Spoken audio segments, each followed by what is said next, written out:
Welcome to the Living in Utah live question and answer session here Thursday evening. I am a couple minutes late today. Just got in the house like 5 minutes ago. So running downstairs to get my laptop going. Drink of water, all my paper, etc., etc.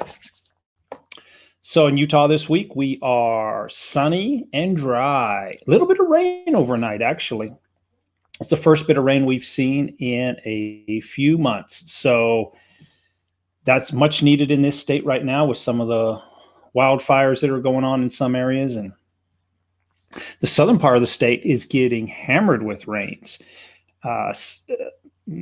Cedar City area had flooding. It was just running down the streets, flooding basements, flooding apartment buildings. Yesterday, Moab got hit really hard with flooding. And this time of year, it can happen. It can happen in those areas. So a little word of caution. Temperatures dropped a little bit in Utah this week. We are in probably about the low 90s, I would imagine. So a little bit of a cooling off period from what we've had. So not complaining at all.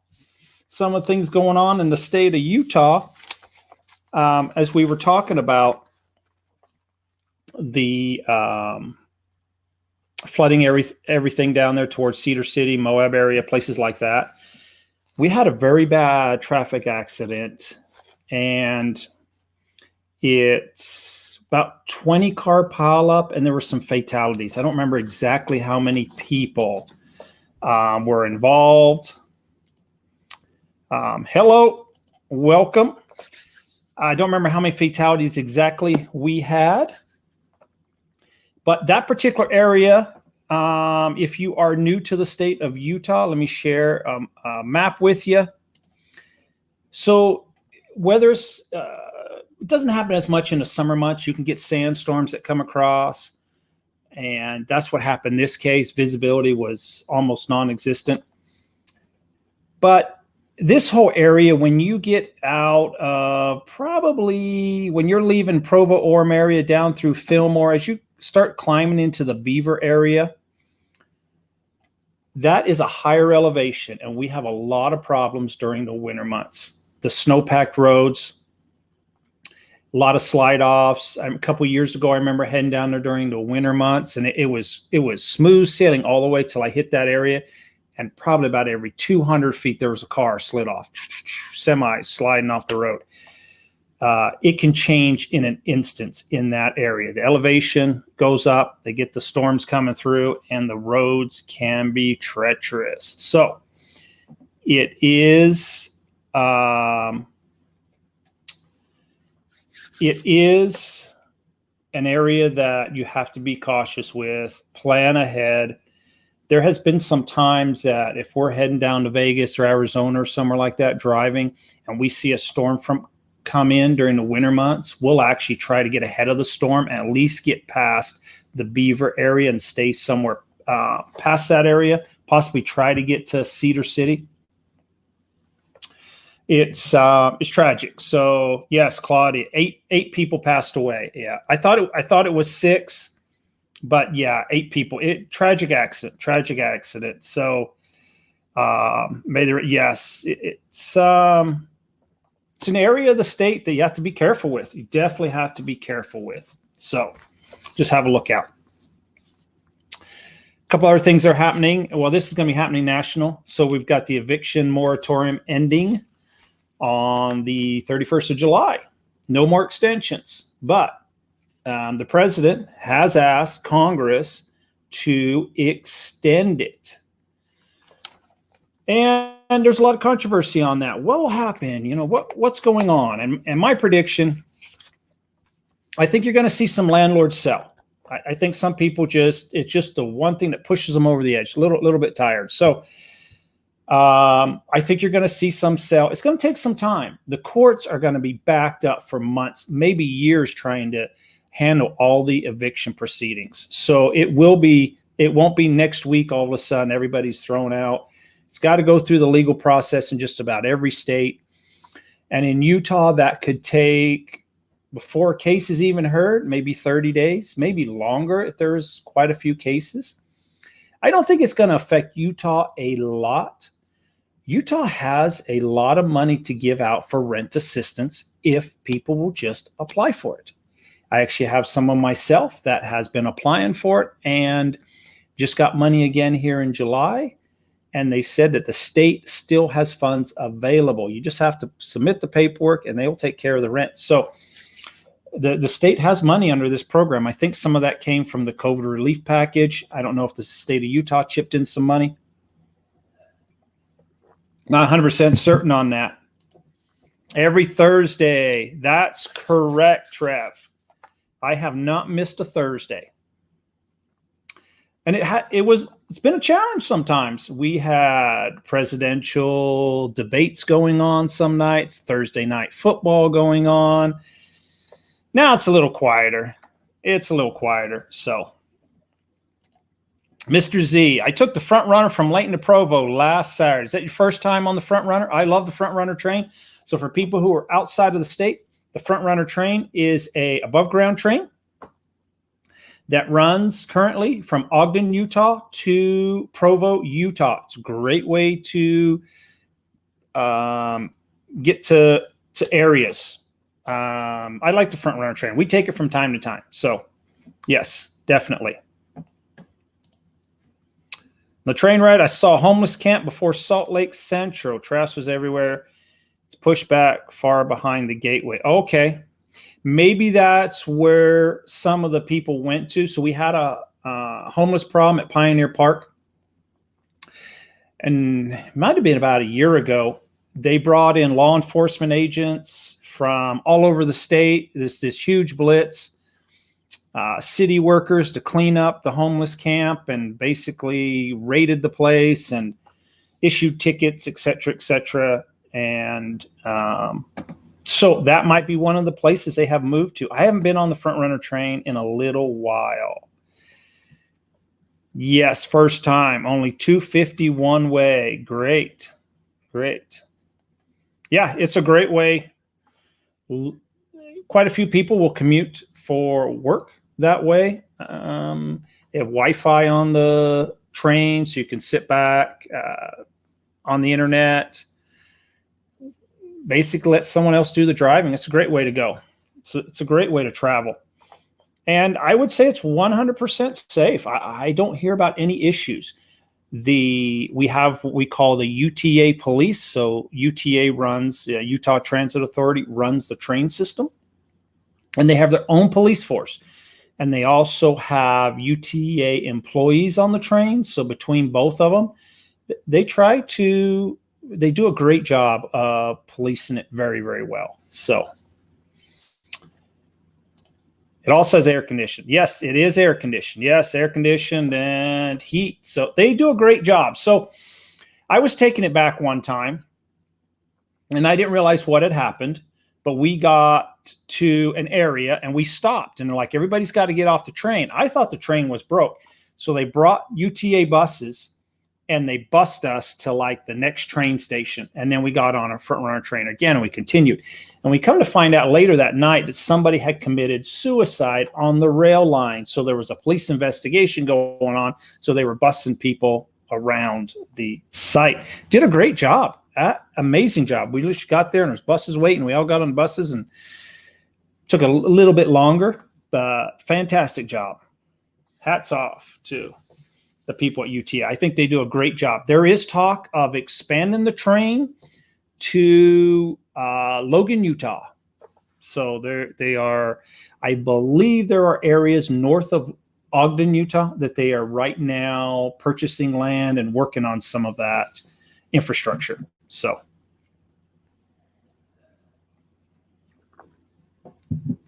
I think it would be actually really great if they would run it to Las Vegas. They would have probably a lot of business. So just my viewpoint on that one, though. Head to St. George and just take it to, because it'll do, I think top speed is about 78, 80 mile an hour, or it travels at about 78 mile an hour along the Wasatch Front. So it can pick up some speed.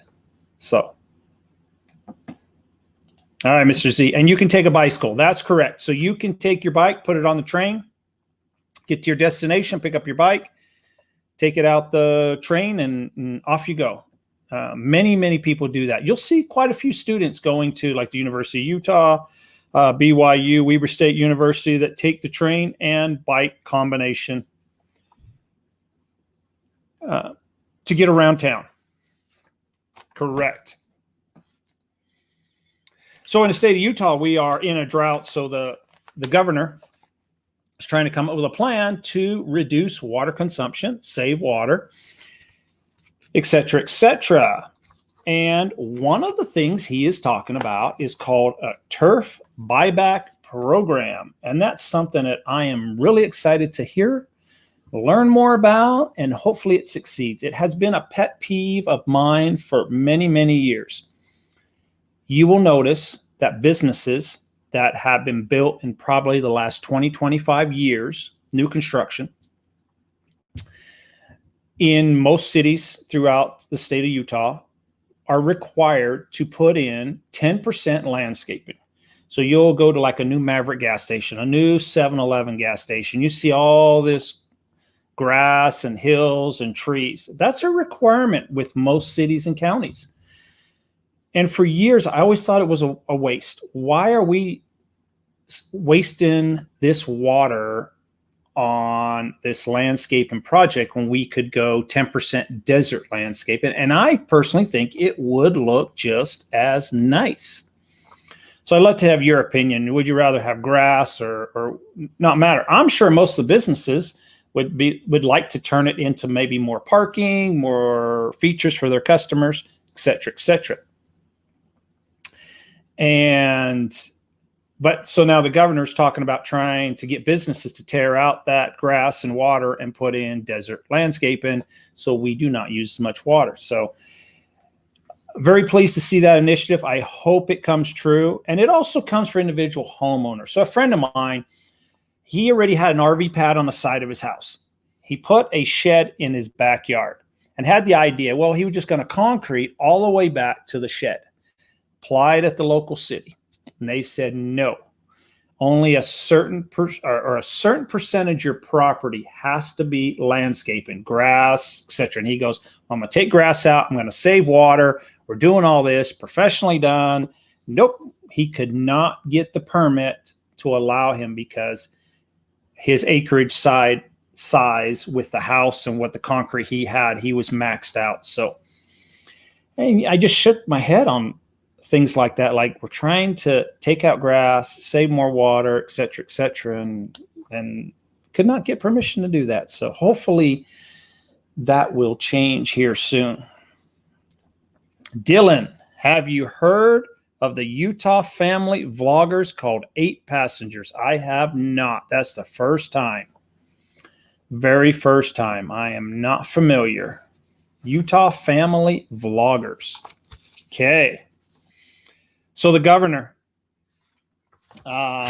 with his initiative to save water, and they're also seeing, there was an article that came out that we are in very dry condition.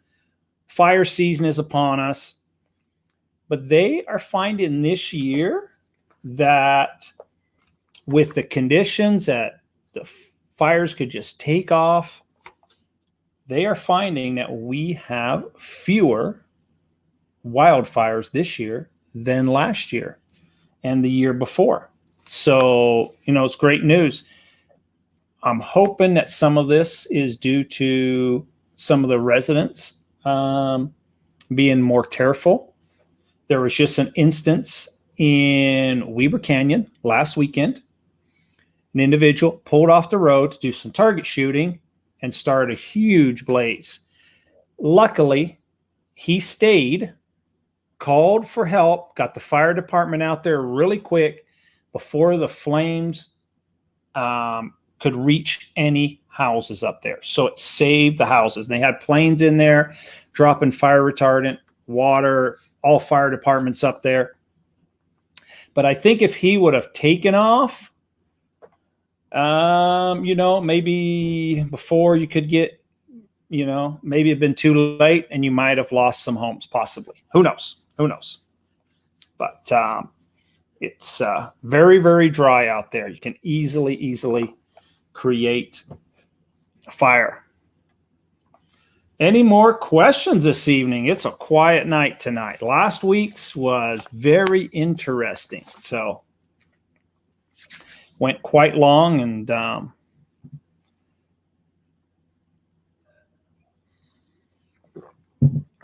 anything going on you would like me to answer?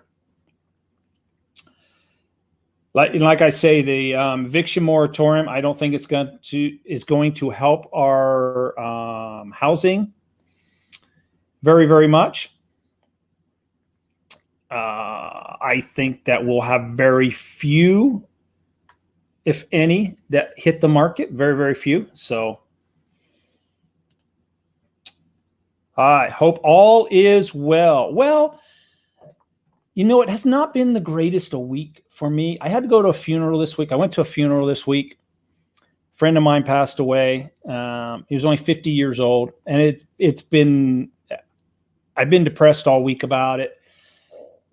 I don't know if it was harder going to the funeral or harder seeing his dad at the funeral and what his dad is going through. It's just a sad situation. Maybe it's both. Maybe it was both. Having a hard time coming to terms with it. I was really shocked of his passing and still shocked to today. And it was very, very emotional, and ran into quite a few people I knew. And everything's going okay with me, but it's tough sometimes in life. It really is. It was definitely an eye opener. So.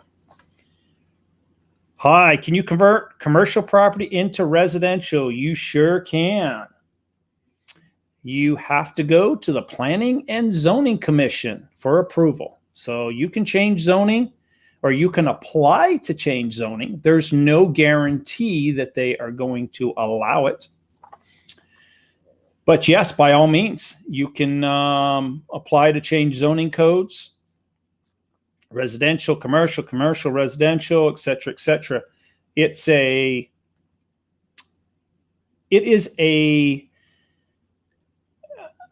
It's difficult changing zoning sometimes. Sometimes it is difficult to change zoning laws. So really depends who's on the commission, and it really matters on the area you're at and how active the residents are. This day, so 10, 15 years ago, a lot easier. They would send notices out. People would not show up to the meetings. Now, with Facebook and the local community groups, and I'm part of some of them, and I see it all the time. Oh, they want to put a gas station in here. And you see the residents just lighten up the page. No, we don't want gas stations, and we want restaurants, et cetera, and should shoot that down and call the mayor, tell them you don't want it. It's difficult. It's difficult with this day and age. News spreads fast, and people are getting involved. So it's hard to lose this. Yeah, it was a bad one. It was a shocker. It really was a shocker, and I know his dad's not taking it very, very well at all. So. Have you read Rich Dad Poor Dad? If so, what's your opinion on a house being a liability unless you're renting it out until market gains and sell at a profit? I have read Rich Dad Poor Dad. I think it's a great book. I've seen the thing about a home being a liability. I don't believe it is. I don't believe it is. So it depends on what kind of lifestyle you want to live. So the flip side to that sort of thinking, and I talk to quite a few people who are retired or going into retirement, et cetera. And the one key thing that rings a bell always in my mind as I talk to some of these people, the freedom of being debt-free. Because I run into some people, they've got their home paid off. They go into retirement basically with no debt. And they say it's so nice to know that each month all they have to pay out for is like property tax, insurance, groceries, whatever, $600-700, something like that, whatever it is. And they say the feeling is great. They can do whatever they want. They don't worry about it. Just here's my credit card. If I want dinner, I'm on vacation, here's my credit card. And these are people that are making very good retirement, have very good retirement accounts for the most part, but they love the freedom of not worrying at all about anything, the price of when gas goes up in price or whatever. So there's different viewpoints. So yeah, I've heard residents angry about houses near commercial property and hearing forklifts beeping all night long. Yes, that it's tough. Residents will fight it. They will fight it. So zoning changes are difficult. I prefer myself to buy property that is already zoned, that already has the zoning requirements.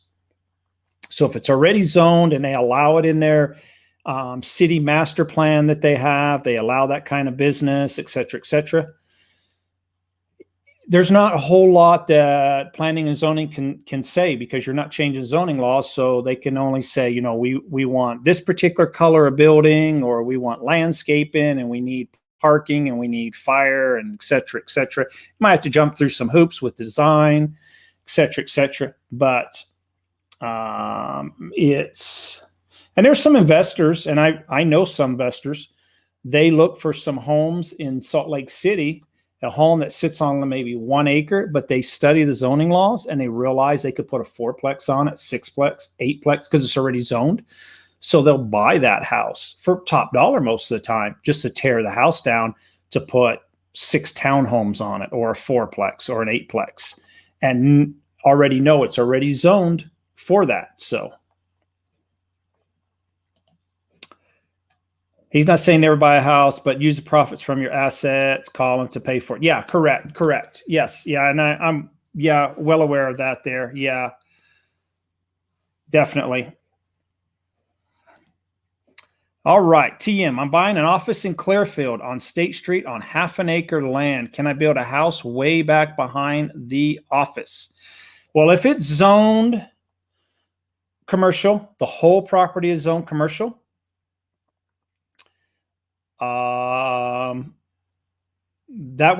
would send an email or a call to planning and zoning and ask them for sure. You might be able to, they may allow it already, in being it's commercial, they may allow a house on it with what their regulations are. They may not. They may require you to have part of the property go through planning and zoning and rezoned as residential. But the Planning and Zoning Commission, they are 100% great to work with. I've worked with them many times, and they always answer my questions. I usually shoot them an email so they can get to it whenever they can, very detailed. And most of them will send me the ordinance, et cetera, and so much detail, and always really quick to answer questions or be of assistance. And I think they want that. They want to be both sides to be open upfront, what you want to do, what they will require you to do, et cetera. So, and actually I was just talking maybe 6 months ago to on a piece, it was actually farm ground that they were, they actually had rezoned, but we were inquiring about sidewalks and everything like that. And they're very helpful in saying, yes, we do require sidewalks now. So you would have to put a sidewalk in, and you've got to have a strip out front, and you're going to have to put landscaping, et cetera. But they come straight out and said that that's what the requirement will be. And so you knew where you stood with them. They're very helpful. Can you share with us what's going on? Salt Lake City requiring mask mandates again. Think other metro towns will follow same mandate. So as far as I know, Salt Lake City has issued a mask mandate only in federal and state-owned properties, not local businesses at the moment. That could change tomorrow morning. We had, I believe, 1,100 cases yesterday for the reporting today.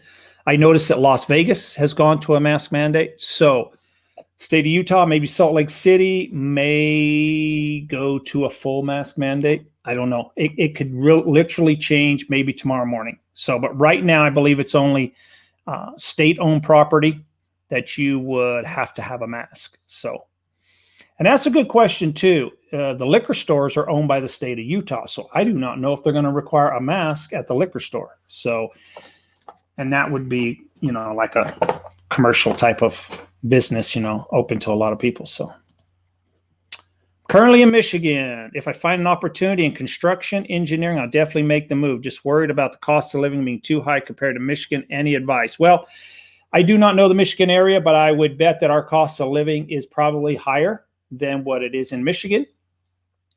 But I would also venture that our wages are higher than what they are in Michigan also.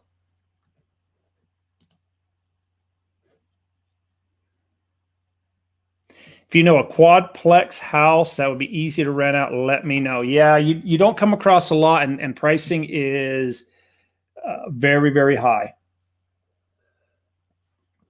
So, what's really popular right now, and I think it gets great money, is you get a single family home with a basement, and you make the basement basically have kitchen, bathrooms, shower, possibly laundry facilities. I see people listing them for like maybe 3 bedrooms downstairs, kitchen, everything, 1 bath for $1,300. I see people renting out their basements quite a bit now. They'll remodel them, put modern colors, flooring, et cetera, and it's very, very popular. That is a great way to go if you would like to get a house with a basement. I see ads all the time for renting out basements. So that's one of the nice ways to do it. But I'll take a look for, I come across quite a few, but duplexes and quadplexes and triplexes. But yeah, I pass on most of them. I passed on most of them. It's just the cost. I looked at a 4-plex in Layton, Utah, and it was $750,000, and I just couldn't really make the numbers work. No, I would have to collect. I can't remember what I worked it out to, but I can't remember what it works out to. But there's still deals to be had. So just about a month and a half ago, we closed one for a young man that's entering the investment world, and he made the numbers work. So it's about a $350,000 purchase, put $50K down, left him like $305, I believe. His payment all in was under $1,500 a month. I mean, everything, property tax, you name it. I think it was $1,480 or $90, somewhere, just under $1,500. But as the home, when he bought it, it could have rented for maybe like probably about $1,750. It was 3 bedroom, 2 bath. I don't think he would have had a problem getting about $1,750. But he ended up going in and putting all new flooring in, had nice laminate flooring, and then put carpet in the bedrooms. Painted the whole place in like a light gray with gloss white trim, et cetera, and he sent me a text saying he got $1,950 rent. So it's going to cash flow for him probably $450 a month, plus someone else is paying the mortgage. So it's it's worked out great for him. So okay, any more questions this evening? See there, Mr. Z. Let's see here. Best area for air quality with reasonable price in Salt Lake City area. What do you recommend? Well, the Salt Lake City area for air quality is a little bit of a challenge because the whole county, Salt Lake County in itself, is kind of sits in a bowl. So air quality, it's one of the areas of the state that's probably like the hardest hit. I would probably go, if you can go up on the East Bench, the higher you get up on the East Bench. So if you start looking at some of those areas, you're above some of it. Look to the north, maybe like North Salt Lake, Woods Cross, some of those areas would get you a little bit. I mean, you do get some air quality problems in that area, in Davis County area, but maybe not quite as much as Salt Lake County. Has anyone ever had you show them 4 properties and then asked you to make an offer on all 4 for 50%? It was mentioned Rich Dad Poor Down. Says like too much work for a realtor's part. Yeah, I usually don't work with that. I mean, I would do it in a buyer's market, but in a seller's market right now, no one's going to take to find 50% off a house is unless maybe you're buying a $5 million house, you might come across somebody. But when you're talking a $400,000 house, there's not many. When they're getting multiple offers at $400,000, why would they take $200,000? So, yeah, that tactic works if you're in a buyer's market, like maybe when we had the crash in 08, 09. Yeah, there's a possibility back then. But in this market, I doubt it. So, yeah, that's a lot of paperwork to do. Yeah, there's people that try that, and it's not for me. So. It's there are parts of the country, and I'm not going to say that does not work. There are parts of the country that definitely works. If you're in an area that is low appreciation, yes, where there's a lot of homes on the market, a lower price point, yes, you could land some of them by 100%. I actually know an investor that specializes in the Detroit. He lives in Utah, but he specializes in the Detroit area, and he does get some reduction on his pricing. Even in this market, he's still buying below ask. He's not probably getting 50%. I'd have to ask him for sure what he's getting nowadays. But along with that, he has some challenges. I mean, literally, he's gone into some houses, and someone's been in there, and they stole all the carpet out of his house after they got done renting it. And the horror stories that he tells me with some of the properties he has is just shocking. So it's not my real forte. I'm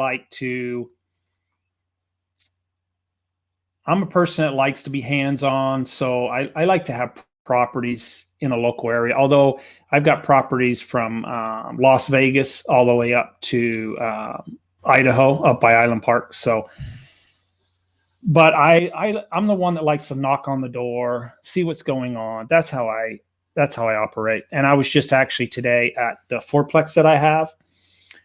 The water bill was a little bit higher than normal, so we were up there making sure the sprinklers are all working, et cetera, and that there was no leaks or whatever. I like to be there.